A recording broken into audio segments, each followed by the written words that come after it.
Apa yang kamu ketahui tentang menyunting sebuah teks?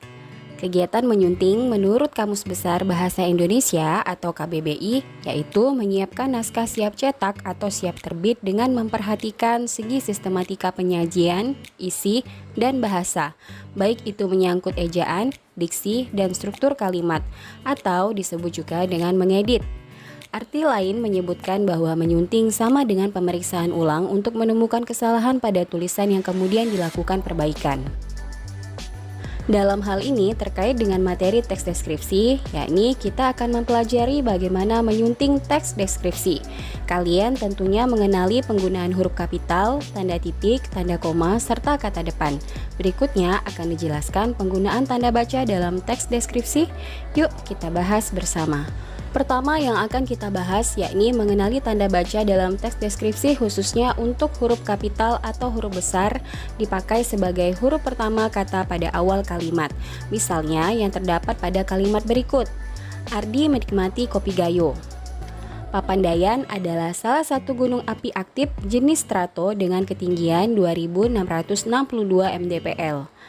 Perjalanan ditempuh dalam waktu 1 jam. Nah, dapat kalian lihat bahwa beberapa kata diawali dengan huruf kapital. Misalnya Ardi, Papandayan, dan perjalanan. Kenapa kata-kata ini menggunakan huruf kapital? Karena kata-kata tersebut berada di depan atau di awal kalimat. Selanjutnya, mengenali tanda baca dalam teks deskripsi.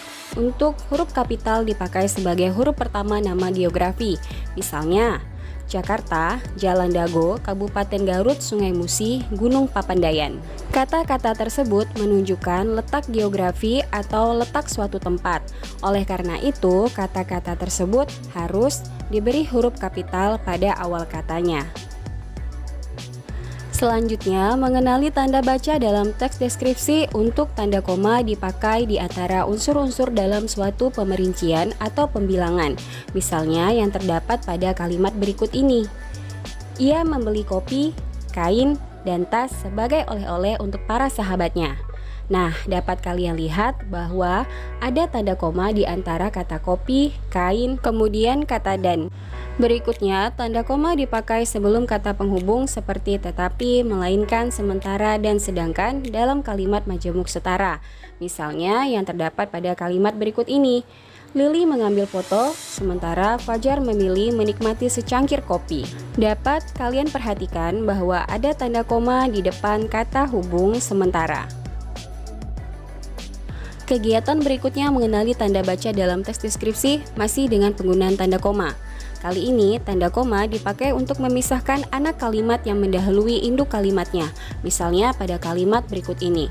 Kalau lulus ujian, ayah akan mengajak saya ke Pulau Bali. Nah, antara klausa kalau lulus ujian dan ayah akan mengajak saya ke Pulau Bali terdapat tanda koma sebagai pemisahnya. Dan terakhir, kegiatan menyunting teks deskripsi dengan mengenali tanda baca dalam teks deskripsi yakni dengan penggunaan kata depan seperti di, ke, dan dari. Ditulis terpisah dari kata yang mengikutinya. Misalnya, terdapat pada contoh berikut ini. Di mana toko kopi Jawa? Dia ikut berlibur ke Yogyakarta. Ia berasal dari kota musik. Baiklah, sampai di sini penyampaian materi tentang menyunting teks deskripsi. Bagaimana menurut kalian? Untuk mengenali tanda baca dalam teks deskripsi tentunya sangat mudah, bukan? Semoga materi yang telah disampaikan tadi dapat bermanfaat untuk proses pembelajaran kalian. Sampai jumpa pada materi berikutnya.